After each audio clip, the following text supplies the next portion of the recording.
हरे कृष्णा। भगवान नृसिंह देव हर प्रकार के विघ्नों का नाश करते हैं, हर प्रकार के संकटों से मुक्ति प्रदान करते हैं और विशेषकर वे हमारे आध्यात्मिक जीवन की रक्षा करते हैं, क्योंकि इस भौतिक संसार में आकर माया में लिप्त होना बहुत आसान है, लेकिन आध्यात्मिक जीवन में प्रगति कर पाना उतना ही मुश्किल होता जाता है। और इसीलिए हमें भगवान नृसिंह देव से प्रार्थना करनी चाहिए कि वे हमारे इस भक्ति पथ में आने वाली सभी अड़चनों, सभी समस्याओं का नाश करें, हर प्रकार के संकट से हमें उगारें। और इस बार 30 अप्रैल 2026 गुरुवार के दिन नृसिंह चतुर्दशी आ रही है, यानी कि वैशाख मास के शुक्ल पक्ष की चतुर्दशी तिथि, जब भगवान नृसिंह देव का प्राकट्य हुआ था। इस दिन भगवान नृसिंह देव का विशेष अभिषेक किया जाता है और घर पर सरल विधि से नृसिंह यज्ञ भी किया जा सकता है। तो चलिए आज के इस वीडियो में जानते हैं कि नृसिंह चतुर्दशी के दिन भगवान नरसिंह देव का पूजन करने की पूजा विधि क्या है। अगर घर पर यज्ञ करना चाहते हैं तो किस सरल विधि से यज्ञ किया जा सकता है, इन सब के ऊपर विस्तार से बात करेंगे। आइए आज का नरसिंह चतुर्दशी व्रत विधि वीडियो आरंभ करते हैं। वैशाख मास के शुक्ल पक्ष की चतुर्दशी तिथि यानी भगवान नरसिंह देव के इस धरातल पर आविर्भाव का दिन, जिसे हम नरसिंह चतुर्दशी भी कहते हैं। इस दिन भगवान नरसिंह देव की विशेष पूजा अर्चना की जाती है, यज्ञ किया जाता है और उपवास रखा जाता है। अगर आप अपने घर में नरसिंह देव की विशेष पूजा करना चाहते हैं तो सबसे पहले सुबह ब्रह्म मुहूर्त में उठ जाइए। प्रयास करें कि प्रातः ब्रह्म मुहूर्त में या फिर कम से कम सूर्योदय से पहले उठकर स्नान इत्यादि से स्वच्छ अवश्य हो जाइए। उसके बाद अपने घर में, मंदिर में या पूजा के स्थान में भगवान की मंगला आरती करें, भगवान को जगाएं। तत्पश्चात अगर आपके घर में भगवान नरसिंह देव के विग्रह या चित्र हैं तो उनकी पूजा करें। अगर सिर्फ चित्र हैं तो उसे स्वच्छ कपड़े से साफ करें, उन्हें चंदन, सुगंधित पुष्प, अक्षत और दीप अर्पित करें। उन्हें प्रातः काल में कोई भी सात्विक मिष्ठान भोग लगाएं और फिर अंत में नरसिंह आरती करें। अगर आपके घर में नरसिंह देव के विग्रह हैं तो इस दिन आप उनका अभिषेक कर सकते हैं। प्रातः काल में उनकी दैनिक सामान्य पूजा करें और फिर संध्या के समय उनका अभिषेक करें। नरसिंह देव का अभिषेक सामान्य रूप से संध्या के समय किया जाता है, क्योंकि उसी समय पर उन्होंने हिरण्यकशिपु का वध किया था। तो आइए अब हम देखते हैं कि आप अपने घर पर सरल विधि से नरसिंह देव का अभिषेक कैसे कर सकते हैं। अभिषेक के लिए आपको सबसे पहले एक पात्र चाहिए जिसमें आप अभिषेक करेंगे। ये पात्र स्वच्छ और अपने उपयोग के लिए लिया हुआ नहीं होना चाहिए। उसके बाद श्री नरसिंह देव का पंचामृत अभिषेक करने के लिए एक पात्र में दूध, एक पात्र में दही, एक पात्र में मधु और एक में घी तथा एक पात्र में चीनी वाला मीठा पानी लीजिए। इसके साथ आप फलों का रस भी अभिषेक के लिए ले सकते हैं। इन सभी वस्तुओं में सबसे अधिक मात्रा दूध की होनी चाहिए, बाकी सारी चीजें उससे कम रखें और घी की मात्रा सबसे कम लीजिए। साथ में एक पात्र के अंदर स्वच्छ जल जिसके अंदर गंगाजल मिलाया हो वो भी रख लीजिए। उसके साथ ही चंदन, तुलसी पत्र, पुष्प और सुगंधि युक्त तेल रखिए। एक बात का अवश्य ध्यान रखिए कि अभिषेक के लिए सामग्री उतनी ही मात्रा में ली जाए जितना अभिषेक के बाद जो चरणामृत बनता है वो घर के सभी सदस्य पी सकें। ये चरणामृत बर्बाद नहीं होना चाहिए। अब सबसे पहले एक मध्यम उच्च आसन पर अभिषेक का पात्र रखें। उसमें चंदन से गोलोक मंडल बनाएं। गोलोक मंडल की आकृति आपको स्क्रीन पर दिखाई देगी, उसका आप स्क्रीनशॉट लेकर रख सकते हैं। उसके बाद उस आकृति पर तुलसी पत्र और पुष्प रखें। अब श्री नरसिंह देव की प्रतिमा को कोई स्वच्छ कपड़ा पहनाएं और सम्मान पूर्वक उन्हें अभिषेक के पात्र में लेकर आए। उसके बाद नरसिंह देव के शरीर विग्रह पर सुगंधि युक्त तेल और चंदन से हल्के हाथों से मालिश करें। फिर पंचामृत का अभिषेक करें। सबसे पहले दूध से, उसके बाद दही, फिर घी, उसके बाद मधु से और फिर फलों के रस से और फिर चीनी के पानी से अभिषेक करें। अंत में सादा और स्वच्छ जल लीजिए, उससे अभिषेक कीजिए और भगवान के विग्रह को स्वच्छ कपड़े में लपेटकर उन्हें साफ कर लीजिए। अब उन्हें सुंदर वस्त्र और आभूषण पहनाएं, उनका श्रृंगार हो जाए। उसके बाद अब आपने उनके लिए जो स्वादिष्ट सात्विक भोग बनाए थे उन्हें अर्पित कीजिए। 15 मिनट बाद वो भोग उनके पास से लेकर अब उनकी आरती कीजिए। घी का दीपक उनके समक्ष प्रज्वलित कीजिए, धूप और पुष्प अर्पित कीजिए और अंत में नरसिंह आरती और उनके पवित्र नाम का कीर्तन कीजिए। इस दिन आप नरसिंह कवच का भी पाठ कर सकते हैं। नरसिम्हा चतुर्दशी के दिन सभी विघ्नों और बाधाओं का नाश करने के लिए विशेष रूप से नरसिम्हा यज्ञ भी किया जाता है।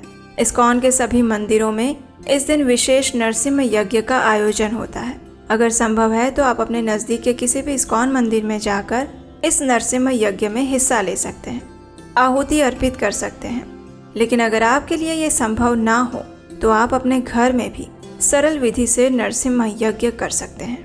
इस विषय में हमारे अग्नि पुराण में कहा गया है, नृसिम्हम यज्ञम आसाध्य सर्व पापै प्रमुच्यते, यानी जो व्यक्ति नृसिम्हा यज्ञ करता है उसके समस्त पाप नष्ट हो जाते हैं। इतना ही नहीं, स्कंद पुराण के अनुसार जो लोग राहु, केतु या शनि से पीड़ित हैं उनके लिए नरसिम्हा यज्ञ और उनकी पूजा अत्यंत कल्याणकारी होता है। यह शत्रुओं की चालों को निष्फल करता है और घर में धन की वृद्धि और हर प्रकार की सकारात्मक ऊर्जा का संचार करता है। नरसिम्हा यज्ञ अपने घर में करने से या फिर करवाने से परिवार को अखंड स्वास्थ्य और समृद्धि की प्राप्ति होती है और भगवान नरसिम्हा देव सदैव आपकी और आपके परिवार की रक्षा करते हैं। तो चलिए अब हम देखते हैं कि ये नरसिम्हा यज्ञ अगर घर पर करना है तो उसकी सरल विधि क्या हो सकती है। सबसे पहले एक तांबे का पात्र या आहुति कुंड लीजिए। उसके बाद यज्ञ में उपयोग करने के लिए आम की सूखी लकड़ियाँ, गोबर के कंडे, कपूर, चावल, जौ, गुड़, तिल, नारियल, पुष्प, घी, आचमन पात्र, गंगाजल, आसन और हवन सामग्री लीजिए। इन सभी सामग्री को आप एक दिन पहले ही लेकर रख सकते हैं। अब यज्ञ करने से पहले स्वयं को स्नान इत्यादि से शुद्ध कर लें। तत्पश्चात जो आपका यज्ञ कुंड है उसे स्थापित करें। कुंड के आसपास फल रखें। हल्दी तथा चावल के आटे से रंगोली बनाएं। उसके बाद पूर्व या उत्तर अभिमुख होकर आसन लगाएं और आसन पर बैठकर आचमन पात्र से अपने हाथों को शुद्ध कर लें। यज्ञ कुंड में सूखी लकड़ियां रखें, उसके ऊपर गाय के गोबर के कंडे रखें और फिर उस पर घी डालें। अब अग्नि प्रज्वलित करें, उसमें कपूर डालें और फिर उसमें चावल, घी, जौ, हवन सामग्री इत्यादि डालते हुए आहुतियाँ प्रदान करें। आहुति डालते समय आप नरसिम्हा देव के 108 नामों का उच्चारण करें।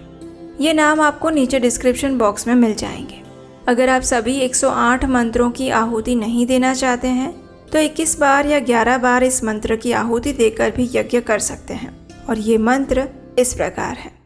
ओम उग्रम वीरम महाविष्णुम ज्वलंतं सर्वतोमुखं नृसिंहं भीषणं भद्रं मृत्युं नमाम्यहं स्वाहा। इस प्रकार आहुति देने के बाद यज्ञ में अब थोड़ा सा गुड़, तिल, घी, नारियल का टुकड़ा और लौंग यज्ञ में समर्पित करें। उसके बाद इस प्रकार से प्रार्थना करें, नरसिम्हा देव कृपाम कुरु में, अर्थात हे प्रभु, हे लक्ष्मी नरसिम्हा देव, मैंने अपनी मर्यादित बुद्धि और क्षमता के अनुसार आपका ये यज्ञ करने का प्रयास किया था। कृपया आप मेरे अपराधों को क्षमा करें और जैसे आपने अपने भक्त प्रहलाद की रक्षा की थी उसी प्रकार मेरे जीवन के सभी संकटों का नाश करें। मुझे तथा मेरे परिवार को अभयता और आपकी शुद्ध भक्ति प्रदान करें। इस प्रकार प्रार्थना करने के बाद घी का दीपक प्रज्वलित करें, धूप करें और नरसिम्हा आरती करें। ये नरसिंह आरती भी आपको नीचे डिस्क्रिप्शन बॉक्स में मिल जाएगी। नरसिम्हा आरती करते हुए आप इस यज्ञ कुंड की 3 बार परिक्रमा भी कर सकते हैं और अंत में नरसिम्हा देव को स्वादिष्ट भोग लगाएं, उसमें तुलसी पत्र डालकर, और उसे बाद में सभी परिवार के सदस्यों में वितरित करें।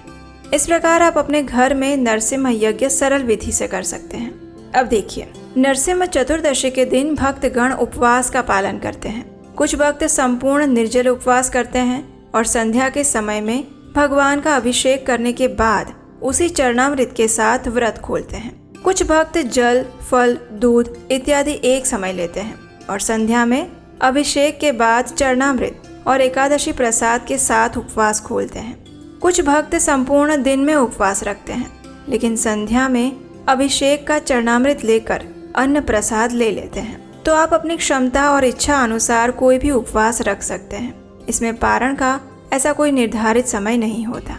अब नरसिम्हा चतुर्दशी के दिन नरसिम्हा देव का यज्ञ और अभिषेक करते समय आप कुछ विशेष बातों का ध्यान अवश्य रखिएगा। अगर परिवार के सभी सदस्य साथ मिलकर ये यज्ञ और अभिषेक कर रहे हैं तो सबसे अच्छा है। अगर ऐसा संभव नहीं है तो आप अकेले भी कर सकते हैं। लेकिन जो भी व्यक्ति यज्ञ और अभिषेक करता है उसे पहले उपवास का पालन करना चाहिए। ये यज्ञ और अभिषेक खाली पेट होना चाहिए। ये उपवास आप निर्जल या सजल कर सकते हैं। इस यज्ञ और अभिषेक में स्वच्छता का विशेष ध्यान रखें। अगर कोई महिला पीरियड्स में है तो उसे ये यज्ञ और अभिषेक नहीं करना चाहिए। वे चरणामृत ले सकते हैं और दर्शन कर सकते हैं, प्रसाद ले सकते हैं। इस प्रकार आप नरसिम्हा चतुर्दशी के दिन शास्त्रों में बताई गई विधि के अनुसार इस व्रत का पालन कर सकते हैं, यज्ञ और अभिषेक भी कर सकते हैं। अगर आपको ये विधि उपयोगी और सरल लगी है तो इसे अधिक से अधिक लोगों को शेयर कीजिए ताकि वे भी सरल विधि से अपने घर पर भगवान नरसिम्हा देव का अभिषेक और यज्ञ कर सके और इस प्रकार हम शास्त्रों के अनुसार अपनी संस्कृति को जीवित रख सके। तो ये थी आज की नरसिम्हा चतुर्दशी के दिन की जाने वाले यज्ञ और अभिषेक की संपूर्ण विधि की जानकारी। नरसिम्हा चतुर्दशी के दिन भगवान नरसिम्हा देव की विशेष कथा सुनने के लिए आपके अपने चैनल उपदेश अष्टकम को सब्सक्राइब करके रख लीजिए और हमारे व्हाट्सएप कम्युनिटी ग्रुप के साथ भी जुड़ जाइए। उसका लिंक भी नीचे डिस्क्रिप्शन बॉक्स में मिल जाएगा। हरे कृष्णा।